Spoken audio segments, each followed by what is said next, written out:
자, 제72회 실무시험. 주식회사 청룡은 제조, 도소매 및 무역업을 영위하는 중소기업이며 단기 회계기간은 2020년 1월 1일부터 2020년 12월 31일이다. 전산세무에게 수업용 프로그램을 이용하여 다음 물음에 답하시오 그랬고요. 자, 1번은 다음 거래를 일반 전표 입력 메뉴에 추가 입력하시오 그랬네요. 자, 일반 전표 입력 들어가셔서 날짜는 1번 6월 17일. 영업부서에서는 판매 활성화를 위해 인터넷 쇼핑몰 통신 판매업 신고를 하면서 등록 면허세, 뭐죠? 세금과 공과로 하면 되겠네요. 45,500원을 보통예금으로 지급하였다. 자, 그러면 일반 전표 입력에 들어오셔서 6월 17일 사변에 세금과 공과로 하시면 되고요. 자, 800번대 금액은 45,500원. 대변에 보통예금에서 꺼내줬죠? 보통예금으로 이렇게 해주시면 되겠습니다. 2번 6월 19일이고요. 19일. 주식회사 발산실업에게 지급해야 할 외상매입금 1,000만원 중에서 50%는 당사 발행 당좌 수표로 지급하였고 나머지 50%는 채무를 면제받았다 그랬네요. 자, 그러면 외상매입금을 갚고 있으니까 차변으로 외상매입금을 없애주시면 되겠네요. 누구네 거요? 발산실업 거. 금액은 1,000만원. 자, 대변에 수표를 발행해서 지급했대요. 50%는. 그러면 당좌 예금에서 돈이 빠져나가겠죠. 50%니까 500만원. 나머지는 면제받았대요. 빚을 면제받으면 이익이죠. 자, 그래서 대변에 채무 면제 이익으로 500만원 하시면 되겠습니다. 다음 3번 6월 23일 영업부 사원에 대해 확정 기여형 퇴직연금 상품을 가입하고 300만원을 보통예금에서 이체하다 그랬네요. 자, 그러면 퇴직연금 상품 중에 확정 기여형이면 뭘로 회계 처리하기로 한 거죠? 퇴직급여죠. 만약에 확정 급여형이다 그럼 뭘로 했어요? 퇴직연금 운용 자산으로 했던 거예요. 자, 그럼 23일 차변에 퇴직급여로 지금 영업부 사원이니까 800번대 금액은 300만원이고요. 대변에 보통예금에서 계좌 이체했대요. 이렇게 해주시면 되겠습니다. 다음 4번 7월 21일 보유 중인 자기 주식 취득가액 950만원을 다연물산에게 900만원으로 매각하고 대금은 다음 달에 받기로 하였다. 단 재무상태표의 자본잉여금 항목을 고려하여 자기 주식 처분 이익은 자기 주식 처분 손실과 즉시 상계하기로 하고 하나의 전표로 입력할 거 그랬네요. 자, 그러면 7월 21일이요. 자기 주식을 처분했으니까 대변에 자기 주식 자, 얼마가 나간다고요? 950만원어치가 나갔는데 이거를 다연물산에게 900만원에 매각하고 대금은 다음 달에 받기로 한 거예요. 그러니까 차변에 아직 못 받았다. 그래서 미수금으로 누구네 거, 다연물산 거 얼마만? 900만원만. 자, 지금 이 상태만 봤을 때는 50만원의 자기 주식 처분 손실이 발생하잖아요. 그런데 자기 주식 처분 이익이 있으면 그거 먼저 상계시켜줘야 된다고 그랬죠? 그러니까 자기 주식 처분 이익을 확인을 해봐야 되겠어요. 그래서 합계전액 시산표에 가셔서 오늘 날짜 7월 21일 현재 자, 여기 내려오시면 자기 주식 처분 이익 잔액이 30만원 있는 걸 확인할 수가 있어요. 자, 그러면 50만원이 다 자기 주식 처분 손실이 아니라 차변으로 자기 주식 처분 이익을 먼저 30만원 상계시키고 나머지만 자기 주식 처분 손실이 되겠죠. 이렇게 해주시라는 얘기입니다. 다음 5번 10월 1일 원재료를 매입하기 위해 주식회사 빙고전자와 계약하고 계약금 700만원은 당사 발행 약소금 만기 2개월짜리로 지급하였다 그랬네요. 자, 그러면 10월 1일이고요. 자, 계약금 지급한 거니까 뭘로 해주시면 돼요? 차변의 선급금이고요. 거래처는 빙고전자. 금액은 700만 원이고요. 어음 발행했으니까 대변에 지급어음으로 해주시면 되겠네요. 똑같이 빙고전자. 이렇게 해주시면 됩니다. 자, 1번은 여기까지 해주시면 되고요. 다음 2번 넘어갈게요. 자, 2번은 메인 매출 전표 입력이네요.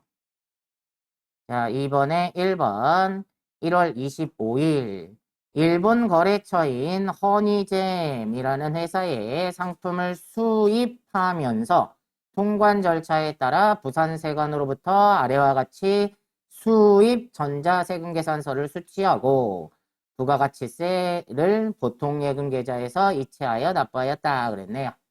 자, 그러면 메인 매출 전표 들어가셔서 날짜는 1월 25일. 자, 우리가 상품을 수입하면서 그랬으니까 매입이죠. 증빙 서류가 뭐 나와 있어요? 수입 전자세금 계산서가 나와 있네요. 자, 그러면 몇 번을 선택하시면 돼요? 55번을 선택하시면 되겠죠. 자, 품목은 상품을 수입하면서 그랬으니까 상품. 자, 금액은 2천만 원에 200만 원이고요. 자, 여기 거래처 누구 써야 된다고 그랬어요? 세금 계산서를 누구한테 받았어요?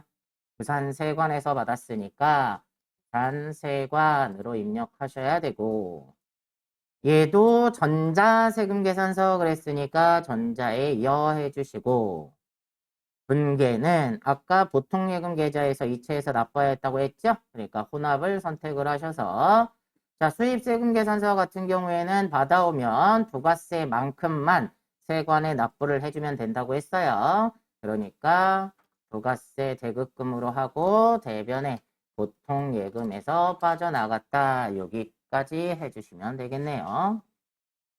다음 2번이요. 2월 28일 영업부서에서는 제품 광고료 11만원 부가세 포함 힘결의 신문사에 전액 보통예금에서 이체하고 지출증빙용 현금 영수증을 수취하였다. 자, 우리가 광고를 했으니까 광고 용역을 산 거예요. 그러니까 매입에 증빙서류는 현금 영수증을 받았죠? 자, 그러면 날짜는 2월 28일이고요. 매입에 현금 영수증에 부가세가 붙었죠? 그러니까 61번 현금과세. 품목은 제품 광고료고요. 금액은 부가세 포함해서 11만 원 입력하시면 10만 원에 만 원으로 나눠지고요. 거래처는 힘결의 신문사죠. 얘는 현금 영수증이니까 전자 여부 안 물어볼 거고요. 전액 보통예금에서 이체했으니까 혼합을 선택하셔서 자, 차변의 얘를 원재료가 아니라 뭘로 바꿔야 돼요? 광고 선전비. 자, 800번대로 선택하시면 되고 대변에 보통예금에서 빠져나갔다. 이렇게 해주시면 되겠네요. 다음 5월 7일 수출업체인 주한류의 제품을 동날짜로 받은 구매 확인서에 의해 납품하고 다음에 영세율 전자세금 계산서를 발급하였다. 대금은 전액 보통예금으로 받았다 그랬는데 자, 납품하고 그랬으니까 매출이고요. 증빙서류는 영세율 전자세금 계산서 그랬으니까 자, 날짜는 5월 7일이고요.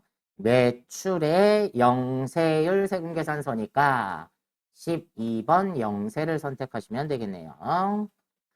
품목은 제품이라고 하고요. 금액은 1,000만 원이네요.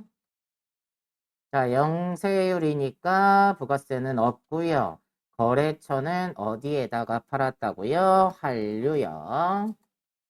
자, 얘도 영세율 전자세금 계산서 그랬으니까 전자여 선택하시고요.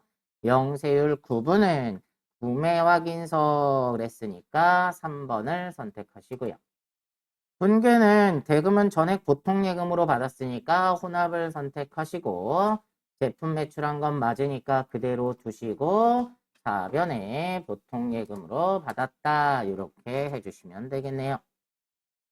다음 4번 6월 30일 공장에서 사용하던 다음의 화물 트럭을 호랑전자에 매각하면서 전자세금계산서를 발급하고 매각 대금은 다음 달 말일에 받기로 하였다. 취득 시 매입세 공제를 받았음 그랬네요. 자, 그러면 화물 트럭을 매각하면서 전자세금계산서니까 과세로 하시면 되겠네요. 자, 그러면 날짜는 6월 30일 매출의 세금계산서 그랬으니까 과세 11번 선택하시고요. 화물 트럭을 매각했대요. 자, 금액은 공급가액 잘 보셔야 돼요. 매각대금 공급가액이 1200에 120인 거죠. 그러면 여기에 공급가액은 매각대금을 쓰셔야 돼요. 1200만 원에 120만 원. 거래처는 호랑전자에 팔았고요. 자, 얘도 전자세금계산서니까 여 하시고 분계는 혼합을 선택하셔서 자, 지금 제품을 매출한 게 아니라 화물차가 나갔으니까 대변에 차량 운반구를 없애주고요. 근데 장부에 얼마라고 써 있어요? 취득 금액은 3천만 원이죠? 그럼 나가는 건 3천만 원짜리가 없어지고 자, 얘가 없어지면 무조건 같이 없어져야 되는 애 차변에 차량 운반구에 대한 감가상각 누계액을 없애줘야 돼요. 자, 다음 번호니까 그냥 209번 이렇게 쓰시면 되고 감가상각 누계액이 얼마라고 그랬어요? 1,500이라고 그랬죠? 그래서 1,500만 원을 없애줘요. 자, 이렇게 없애주는 분계를 먼저 한 다음에 자, 이제 보세요. 얘는 3천만 원 주고 사서 1,500만 원어치를 썼다는 얘기예요. 자, 그러면 얘는 얼마에 팔면 정상이에요? 1,500만 원에 팔면 정상인데 1,200만 원에 팔았으니까 손해가 나겠네요.